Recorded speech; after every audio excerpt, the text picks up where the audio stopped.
rough night on the sail over to Fiji from Tonga. It's about a 400-mile sail, and Chris Parker's team warned us it was going to be sporty. And speed-wise, we've done great. We've averaged, we're going to hit 240 miles in 24 hours, which is really fast. We're sailing along at 10, 12 knots. But the seas are 6 to 7 seconds apart, really confused. So sometimes you're surfing, sometimes you're just banging into them, sometimes you're slowing down and they're pounding you from behind. And what we didn't count on is it's hard to sleep in that condition because there's no like standard pattern. So Lenny went down to sleep and came up after 2 hours, couldn't sleep. I went down to sleep, came up after 3 hours, couldn't sleep. Now Lenny's trying again, and then I'll go back down. But it has been a bit mayhem out here on the way to Fiji.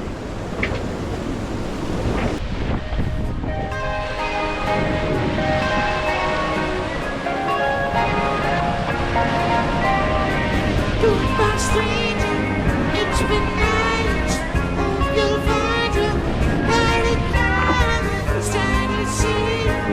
All of you, all your dreams will all come true. Goodbye, Mary. Goodbye, Jane. Will we ever meet again?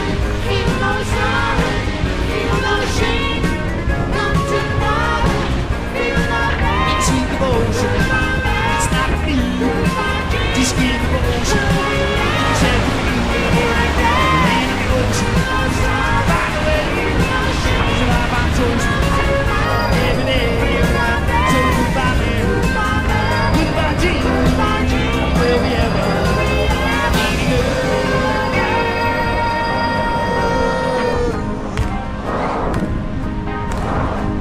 There's something to do and something to don't. And a bit of a mess there. Something you just can't tell. Something that will and something that won't. What's all that thing for?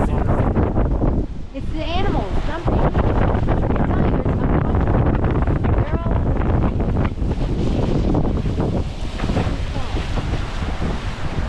I don't see the reef. Oh shoot, we're gonna get wet. It is rough out here, and we're just coming between the first two islands now in Fiji. And we said if we don't hit this reef, we're gonna have a beer for Captain's Hour. And now we have some sort of porpoise type animal. That's a big if. Anyway, after a fairly rough crossing, we sailed the whole way, 400 miles from Tonga to Fiji. We've now arrived in Fiji, and we're at the big island, Vita Wow or something like that. I'll get it later. And it looks very much like the Caribbean, so it's high islands, totally different than Tonga. We've had a lot of wind and big waves, but we're out of the waves now, so it's nice for the boat not to be moving. I mean, the waves have been crushing us for 48 hours, and now it's flat calm in this bay. But it's time to put the mainsail away.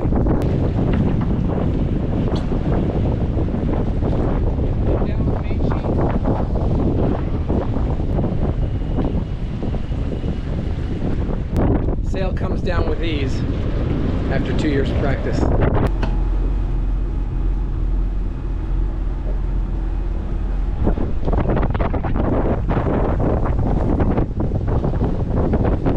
Falling under the title Stupid Randy Tricks. As we were trying to find an anchorage, which they told us to do here in the channel in Sabu Sabu here in Fiji.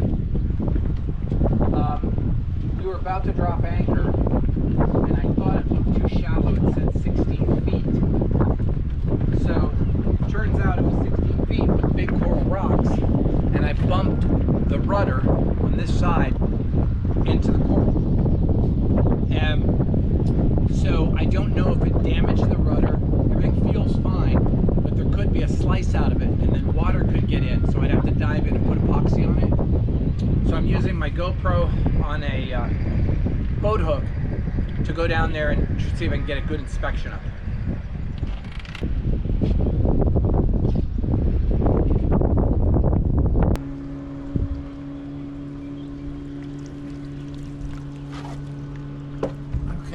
so I should have got enough footage here. Let's go see what we find. That ended up being quite a check-in process. It's about 4 hours, tied up to a mooring ball, waiting for the health officials and the customs and immigration and everybody. But they all came, they all did their thing, and now we're tied up in a marina, and we're jumping off to get lunch because it's already 2 o'clock, and we want lunch and dinner aboard. So Off board. Off board, right? Did I just say aboard? Ashore. So, as happens in this yachting sailing life that we have, our plans have changed radically.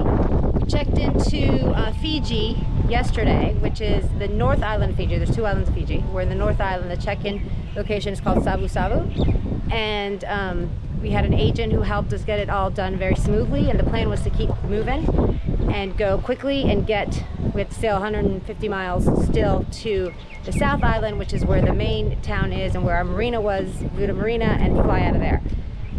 But we got here and we found that we have a problem with something with the mast that I'm going to show you. And we found this amazing marina. It's called Nawi, N-A-W-I Marina in Sabu Sabu. We just couldn't believe it. Look at this.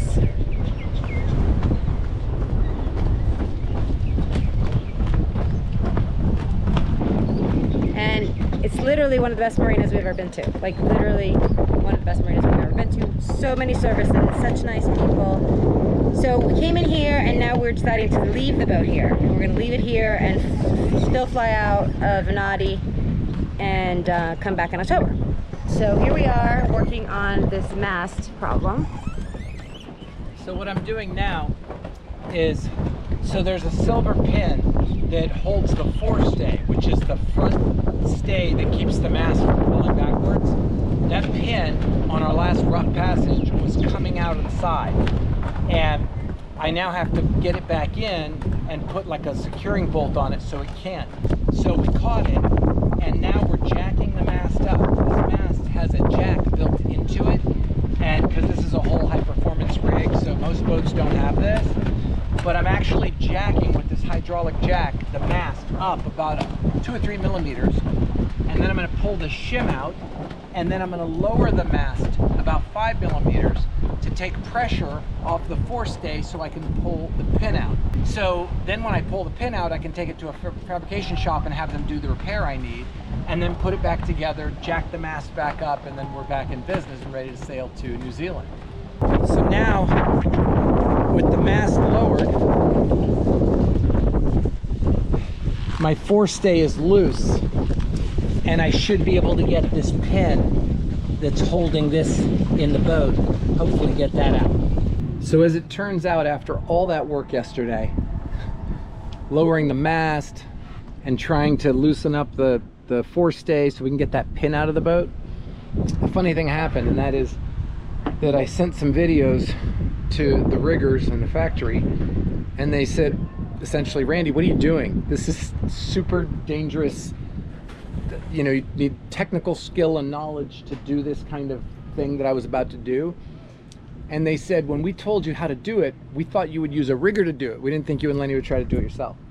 So we realized, so we kind of froze, and we slowly undid and put everything back together the way we had it. And they're going to come up and fix that pin, and then we'll be ready to keep going and do our cruising in Fiji in October. So, but tomorrow we leave, we go home. We have a couple of family events planned, and I have a trip to the BVI with my son for a bachelor party. So, good times. Wait, we're going on a waterfall hike and you have to sign an indemnity agreement? No, I guess so. Is it a dangerous waterfall hike? So right now, we are here, Nakama, and there's several other hot springs like 100 degrees. Got it. Look at that. Look at this. Oh my God. Yeah, like Holy crap. So what locals do? How hot? very hot. Very hot, 100 degrees. 100?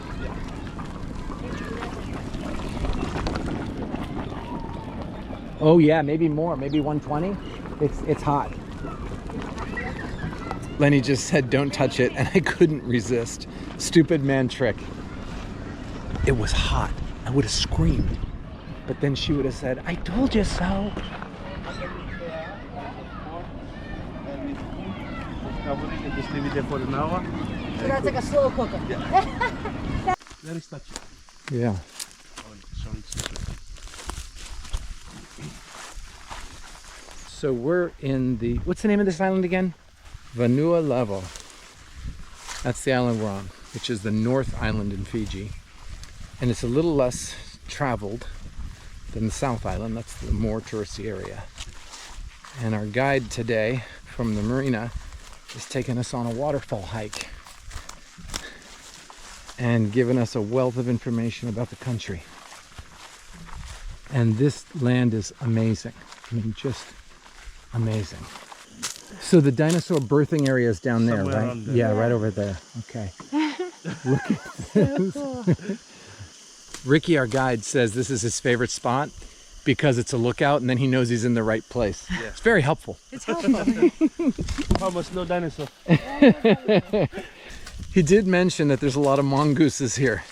So while I was concerned about the mongooses, he pointed out that they eat all the snakes. So I guess I'd rather see a mongoose. Yeah. Oh, beautiful.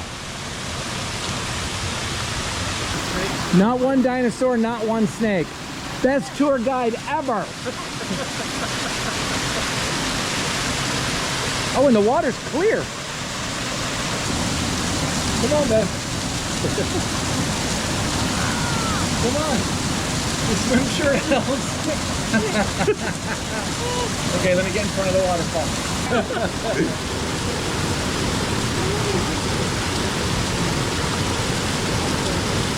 I mean, the Tonga water was 74, and this is probably 70. You know, it's because I couldn't get in if it was 65. I couldn't get in. I'd be too cold. I'm already feeling it in my fingers. Yeah, I know. Yeah. Also, it helps. So we just did a hike for a half hour. You know, so we're sweating a little bit. You know. Babe, I didn't think you were gonna get in, but you did it.